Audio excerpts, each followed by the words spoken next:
know, I feel he's a bit young. He's ready, Chen. We are kicking off a return to the 28 insert time frame later series. It's a return that people have waited 18 years since 28 weeks, 23 years since the original 28 days. Mr. Boyle, to you first. Why was now the right time to get into 28 years later? Well, when you make films, it doesn't matter whether they're successful or not, they all fade gradually, as they should. They take their place in people's memories or not. People forget them or just remember them with affection or whatever. But some of them occasionally stick. And they're kind of like the first one, it just seemed to resonate with people still. And people used to put on screenings and they'd ask me to go to Q&As of it. And I'd turn up at the Q&A and people would be kind of like, be really intense.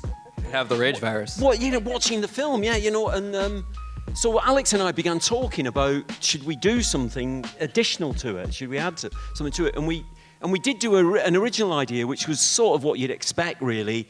It was like a weaponized the virus type sequel, you know, which is sort of what you sort of think, you know, like an agency or a government or a military or something gets the virus and weaponizes it, and that kind of story. And neither of us really kind of went for it, really. And then he started talking about this much bigger idea about a bigger story that's spread over 3 films ultimately, but each film would stand independently, but there'd be a bigger tale to tell, and it would be based in a family, and that these 2 would be the origin of the family. So it's independent. So it inherits stuff from the first film. It's still the same apocalypse 28 years ago as it was for Cillian Murphy in the first film and Naomi Harris, but this is 28 years later.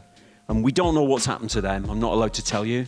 But these 2 are more than worthy stand-ins. Yeah. Before we get into Jamie and Isla, I wanted to ask you both, Jodie and Aaron, your relationship with the 28 Later franchise. What was your introduction to these movies? I mean, I feel like I was quite relatively young when it originally came out, so I don't remember exactly where I was when I saw it, but I always remember how it made me feel. For something to be so original and so heightened and have this element of terror and fear, but ultimately be about human connection and really character focused and incredibly intimate at times, like that really struck me, to see our kind of society and London like visually in that way. I'd never seen that before, and yeah, I mean, to work with Danny and Alex was the most incredible opportunity. So yeah, I always remember how it made me feel. I felt like I'd never seen anything like it before. Yeah, I had the same reaction. I remember, I mean, at the time, it was a very iconic filmmaking, and Cillian walking through the streets of London was such a visual, had such a visual impact on you. I was probably about 11 or 12 at the time when that came out, so. But which was kind of interesting to bring that into this movie, because both Isla and Jamie were teenagers at the time this event happened. So it was kind of beautiful to be able to kind of have instilled this beautiful, this movie that about the rage virus and how we're now living in that post-apocalyptic world, and how that like informs the adult self. So we're kind of carrying that sort of trauma into this. It was so interesting to have that film there. Obviously, Isla, sticking with you, Jodie, she's sick in this movie. We don't know why, but she's bedridden, and she's not seemingly getting any better. But there was a time at some point in the past 28 years where she had happiness, because Spike is only 12 years old. Spike was born in the middle of this world. What can you tell me about kind of filling in that backstory for Isla? Has it always been doom and gloom, or was there a sliver of hope in this post-apocalyptic world at one point? Oh my God, I think there was so much hope. And I think as you get to know her, as the film progresses, you really get to see her true essence, and the relationship that she has with Spike is really quite beautiful and has its uniqueness. We had like 2 weeks rehearsals before we started, which was amazing, because me and Aaron got in the room with Alfie Williams, who plays Spike, who's incredible, and we got to kind of go through every scene and plot it out. And what I kind of felt about Isla was that I felt like she kind of maybe had a relationship with the island beforehand, like maybe it was her dad had taken her over there. It's in the name. Yeah, I know. I mean, it's part of her. So I felt like she was kind of actually very familiar and at home in that place, but then now because of the condition she's in, she kind of actually very rarely goes outside and is, you know, very much kind of insular.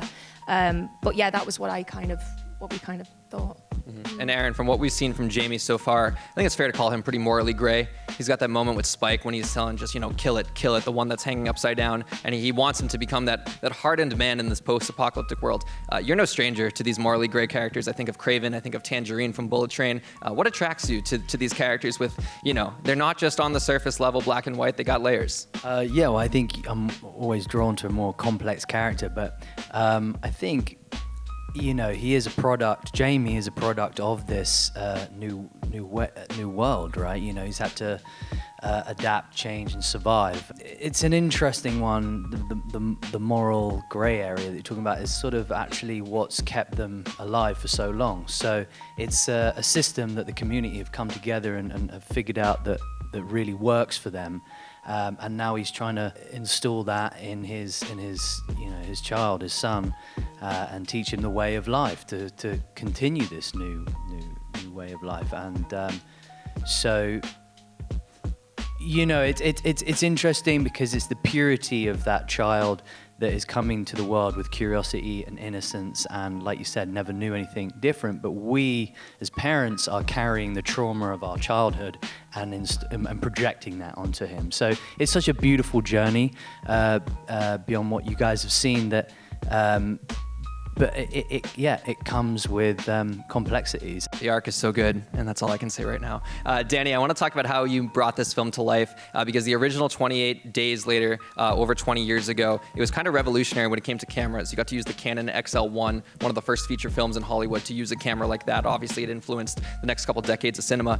This time around, get this, guys, iPhone Pro 15 Max. You shot a lot of this movie on iPhone. Can you talk to me about how that was able to get put together? There's lots of cameras used in it, but yeah, we use the iPhone a lot in it as well. But it's shot in a widescreen format, so because the phones and cameras generally are, the sophistication of them now is so much greater than it was before, that you can take these huge risks with it. And we shoot this film in what's called a 276 format, which is a very widescreen format, because we wanted you to see the spread of nature in this world. And these characters isolated within it, because it gives you a great sense of isolation, of space and then isolation. You saw some glimpses of a kind of technique in it that there's a lot more of in the rest of the film that you'll see. And there's some pictures out showing all these iPhones lined up in like 20 iPhones in a... It was like a belt almost, right? Yeah, and there are a couple of shots that use that later that are really, I don't normally say this, but they're really cool. We've seen 28 minutes. We got about an hour and a half to go. For audiences, when they check this out in full on June 20th, what can you tease, if anything at all? It doesn't go where you think it's going to go. That's really important, and that was really important for us as filmmakers. I think for all of us, it's what attracted this caliber of actor to it, and what, like Alex and I were determined to do, was to try and surprise people. And that's why, it's like Sony won't show the whole film yet, because they want it to be revealed as late as possible for the pleasure of the storytelling. And it is really interesting, the storytelling element of it. It isn't what you think. Jodie and Aaron, what can you guys tease, if anything at all? Maybe pack a tissue. I don't know. Okay.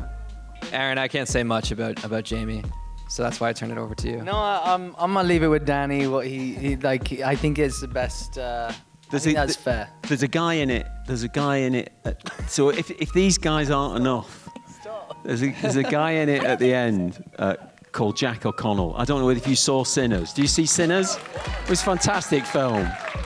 So he's the chief vampire in Sinners, and Jack kind of is right at the end. He's in the film. He's right at the end of the film. He's right at the end of the film. So that is, yeah, that's a treat that you've got in store. Yeah. Anyway. There are characters we've yet to meet. Obviously, Ray finds his name's on the poster. Yeah, and I wanted to apologise as well on behalf of you if you were Teletubbies fans when you were growing up, because of the way we treat them. It's like.